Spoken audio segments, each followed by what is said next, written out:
All right, so let's start off with just a really cool question. I don't think a lot of people know this, but you have a family tree with so many people connected to Hollywood's earliest beginnings, from producers to screenwriters to the founder of Warner Brothers. It feels like you were meant to be an actor. What's that like growing up with that type of family history? I didn't know until I really got into acting. My mom kind of kept me out of the business. I grew up in Oregon on a ranch and then Florida, in Tampa Bay, Clearwater. So when I started getting interested in doing plays and got serious, she said, "Come here for a second, son. Let me explain to you the lineage of your family." And uh, and I was pretty blown away, to say the least. That's awesome. Well, one of your first films, I mean, you were a teenager when this happened, and it's near and dear to my heart because it was something that I watched when I was a kid. Dazed and Confused, quite the deep cut here. It's a beloved movie in Texas with a who's who of actors who went on to do great things, including yourself. What do you remember from that movie, and what were your first impressions of Texas? What are they now? I mean, my impressions of that film in Texas are very fond, if you can imagine. That was one of those films that is once in a lifetime, once in a generation. I feel like the actors that Rick and the casting director Don Phillips put together, were tremendous. It was like summer camp, in many respects, but we were trying to create, the '70s and what kids were going through, the times. And Rick was, a tremendous, proponent to, improvisation, being as natural as possible. I believe the movie is still playing in Austin every Saturday night at midnight still, which is a testament to the film itself, but the amount of people that it affected. Just staying on that topic, Ben Affleck, Matthew McConaughey were in that film. You obviously ended up starring in Good Will Hunting, which also had Ben Affleck. Was that how you guys met, and did he ask you to come on the film because you guys had been in Dazed and Confused, or was it a different way? No, so we did School Ties together, which was my first film, and it's about football in 1955, and Matt was in it, Brendan Fraser, Chris O'Donnell, Randall Battenkoff. I mean, a tremendous cast as well.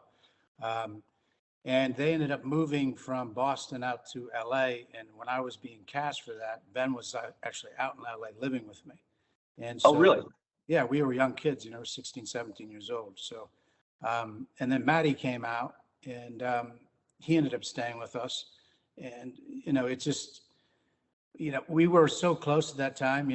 We were all kind of living off of oodles and noodles and mac and cheese, and how it goes, when you're struggling. So it was just a special time that I think we'll all remember as one that I don't know if it'll ever be emulated amongst young actors like that again. It's such a different vibe. I mean, social media's changed all of it. There were no phones back then. We were like thumbing for rides. I mean, it was just a different time. What about that? And Matthew McConaughey is obviously rumored to start being connected to Taylor Sheridan and Yellowstone. What's that like now? Because now you get to reconnect possibly. I'm not sure of all the plans, but when you heard that news, what'd you think? I mean, listen, obviously he's one of my dearest friends, and it's always been a dream. We've done a couple things together, but to have an opportunity one day, I don't know if it's going to be this. I don't know what it'll be, but we'll find something. Awesome. As far as Texas goes, I mean, what's your thoughts about being here now? I know you've been in Fort Worth a few times for some autograph signings. You're in Florida, but you come here pretty frequently, it sounds like, to either do something for Yellowstone or to meet fans. What's it like being here in the Lone Star State? I was pretty close to moving to the Texas Fort Worth area, but my wife nixed it. She's from Florida. She's from Gainesville, but she wanted to be around the water, and I totally understand. We made the right choice for our kids too. So, but I have tons of friends there, family. I mean, West Texas, Austin, Dallas, South Texas. I mean, you name it. I mean, I love the state. It's one of my favorite states in the union. Awesome. Another deep cut to your early acting career. You were the villain in Too Fast, Too Furious. Did you ever think that movie franchise would go as far as it has when you were filming it at the time?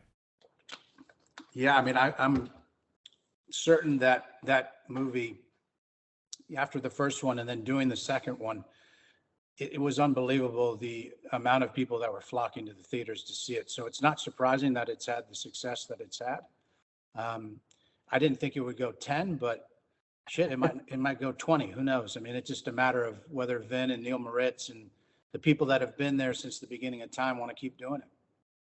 I want to shift over to Yellowstone. I mean, clearly that's what everybody is so much. That's how they picture you now when they see your face. You've said it yourself. When this show began, it was a grassroots kind of show, and it just kind of took off. How did you get the role for Rip, and did you read for any other parts? And what did you like specifically in those first draft scripts about Rip? I didn't read for it, number one. John Linson, who's one of the creators of it, is a dear friend of mine. And he brought me the script and then said, Taylor's writing it, Sheridan. And I thought, Jesus, really? And I'm a big fan of his just as a writer in film. And, Sicario, the list goes on, Wind River. And so when he told me that, I thought, wow, this is going to be exceptional. So he gave me the script. I looked at it. I think the initial thought was that I would play one of the Dutton boys. I read it and initially just was drawn to the colors that I saw in Rip. Maybe nobody else saw them at the time, but I certainly did. And I loved the relationship with Beth out of the gates, even though it was very, very intense. And then I liked the fact that he was aggressive, towards other people and dark, but also had like a kind of a beautiful side to him as far as nature and horses are concerned. So there were so many levels to the character, and that's, certainly what you look for, especially, an actor like me. I don't enjoy playing one-trick ponies. So, Rip is beloved, and it's kind of weird because you're right. He is a bit of a heartthrob, but also somewhat homicidal in so many parts of the series. What's been your favorite scene to act out on the show? And what parts of Rip do you take home, and what part of you goes into Rip? I mean, that's a hard answer. Question to answer. I've done so many, I think, great scenes, with Kelly and Kevin and Luke, and the list goes on. Jamie or Wes Bentley. Tough one to answer. I don't think I will, but look, my interest is to continue to do great work. I don't sit back and go, oh, I'm this heartthrob or I'm this or that. My interest is to continue to do great work. That's it. I don't really pay attention to the funny papers, man. Do you kind of get pretty taken aback, though, that such a character is so beloved? When you kind of read him every day and you're like, wow, he's kind of a crazy guy, but also he's very dedicated to his job. And fans, I think, have just really kind of, Rip kind of does the thing you don't want or you get in trouble for, and he always says what no one wants to say. Do you feel like that is kind of why everyone just loves him and resonates with him? I mean, the women aspect of it was a bit surprising. I won't lie. I've always appealed to men. Because, they're like, that guy's crazy. He's cool. He says what he wants. He does what he wants, But the aspect of women falling in love with him, I guess I understand it, but it was at first it was a surprise. But now it's, I get it. He has a heart of gold. He is loyal as loyal gets. He's honest. He's not full of shit, which most people are. So I think there's a lot of colors to him that appeal to not only the female audience, but also the male audience as well. Want to talk about writing. Oftentimes, a lot of actors have said this, great writing, it makes it easy for an actor and it leads to great characters. But how much of a collaboration is Rip between you and Taylor Sheridan? Because in season 1, he's there and he's kind of become such an arc for the series. Was there more of a collaboration? Did your words being put on screen lead to Taylor writing more for him? How did that develop? It was very natural in the sense that, Taylor and I got to know each other very well. We're out in the middle of nowhere in Utah, time in Montana. And we just became dear friends. And when you spend time with people, especially as a writer like him, he takes little kind of intricacies, whether it's who I am as a person, who he is as a person, the things we care about, that we want to talk about in society. And he found that Rip was a good vessel for that. Awesome. What's your favorite line that he's written for you? One that you said on set and you were like, man, this is just It just comes off your mouth like fine wine or a good whiskey. You. That's your favorite one? Yeah. I love when he's just like, Jimmy, you. Or shut the up, Jimmy, maybe. Yeah, it just comes out really hard, right? Yeah, but it's endearing though. I mean, it's not, it's just Rip's way, and I think like, Taylor and I, there's this real serious kind of part of the both of us. And I think we get the humor of it. And I think what's amazing is that people got the humor of that relationship with Rip and Jimmy, which was surprising, I think, to us because they were like, God, they're going to think Rip is such an, but it actually worked the opposite, which was pretty wild. It's kind of like a brotherhood or, like a big brother, little brother type thing. Listen, it's tough love, man, and that's missing in this country. So, it's good to see, Taylor write it and Jeff White and I act it. Wanted to kind of talk about, again, a little bit of the idolization. I have had the pleasure of just covering so many of the Fort Worth rodeos here, being around. I was there when there was a cutting event between, basically with all the Yellowstone actors. I think Kelly was there along with Forey Smith and some folks. And anyway, it's just interesting for me because I've talked to some hard-cut ranch hands or cowboys, and when we mention Yellowstone, they gush about you. Have you ever had a hard-cut ranch hand just come up to you and shake your hand and be like, man, I love what you do on the show. It depicts me perfectly. And how do you take that? Because that's not necessarily your profession. You're an actor. It's kind of a compliment, obviously. And I know you grew up, on a ranch and you've had some background with it. But what's that like? I've had a couple of guys that I, come up in Montana and Wyoming, Idaho, even Utah, Texas. And it's not, hey, I respect who, Rip is as much as it's like, man, thank you for telling, the truth of who we are, and how tough it is to be in the position that we are in and just bringing back the awareness of, the old school cowboy, there's nothing new about this guy. I mean, he's very old school, he's topped by an old school guy in John Dutton, Kevin Costner, who in real life is a badass in his own right, so, I think it's just more of the acknowledgement, I've had a couple dorky guys who are on ranches say, man, you're me. And I'm like, you're not me. If anybody comes up and says that is definitely not a Rip.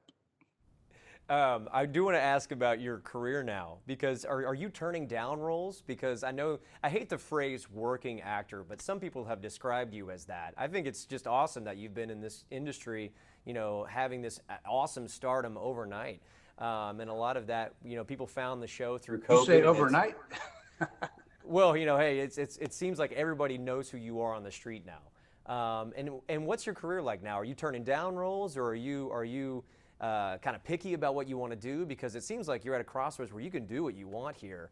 And how does that feel like to just kind of have this big, kind of following at this point in time where everyone knows you? It's not really turning down roles, or it's being selective, but also, the ability to create things for me and for the future that I see fit. That's the kind of person that I am is not somebody who's waiting around with their hand out hoping that the role comes to you. I go and I write it, I'll produce it, I'll direct it. I'm directing this film, The Westies, which is about the Irish mob in New York in 1975. I just finished writing a project called Chosen, which is about the Korean War in the Chosen Valley. Dakota Damned. The list goes on of stuff that I'm doing. So it affords you more of the ability to go do the things that you want to do and the stories you want to tell. How does it feel to have that now, compared to the days where you were thumbing for rides and kind of like you said, living with Matt? This career, buddy, has been simple. It's the stairs. There's no fucking elevator, man. And that's the why, you can sustain success, in my opinion, is you see, and I'm not going to name names, but you see actors come and go.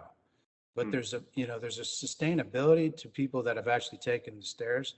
And sometimes, you got to take lateral steps. Sometimes you take, steps backwards. But ultimately, you take that next step up the stair. So that's the way it's been in this, 30-odd year career. and I'm proud of that. I love it. Let's talk about what we're here to plug, which is PBR. Thank you. I was about to say, can we talk about the PBR? Sorry, man. Talk about just your ambassadorship and what you loved about kind of joining up with them. And then clearly, do you have any experience with bull riding and anything that would kind of drive you to ride one?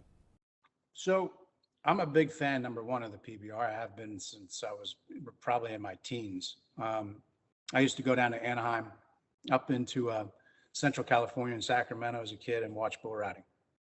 So it's always been kind of something that I've been drawn to. And I've been talking to Sean Gleason, who's the CEO of the PBR, for a couple of years and trying to figure out how we can partner up, and actually get kind of pull back the curtain and really see, what tremendous athletes these, bulls are, number one, and also the bull rider. And also talk a little bit about culture in America and family and what I believe the PBR is. I'm about to shoot a commercial in Fort Worth that I'm actually in, and then we shoot it in Montana as well. And that'll be out later in the year. But it's been a pretty cool, journey, and just even getting kind of more involved in the actual organization and seeing who these guys are, the people that really love the sport. It's not a circus, it's not a sideshow. It should be considered a sport. ESPN and all these different networks should be giving these guys the credit that I think they're due, which is these are tremendous athletes that are putting their lives on the line. And these bulls are tremendous athletes. So to me, it's bringing awareness to a sport that I love. Do you think, and I think your role on Yellowstone, I think, has pushed a lot more people towards the rodeo world. And Yeah, and rodeo, boot sales, cowboy hat sales. I think you and Yellowstone and Taylor Sheridan has a lot to do with that. And people going to the rodeo too is a big deal. And I know that sport was really suffering during the pandemic. And it's obviously trying to get more eyeballs to it. And there's not as much of, grabbing your son, your kid, going to the rodeo anymore. Do you feel like that's also like kind of what you want to do, is attend? PBR is bull riding, but at the same time, it's part of rodeo. Yeah, listen, I've been taking my boys and my girl to the rodeo since they were, little. So I think it's a great place. If you love NASCAR and you love the NFL and you love tailgating and you like to go have a good time, I think the PBR is up there as one of the most kick-ass, times to take your kids to. And, it's the way it's produced, the rock and roll vibe to it. It has an energy that I love. So I'm proud to be a part of it. And I look forward to everybody seeing this commercial.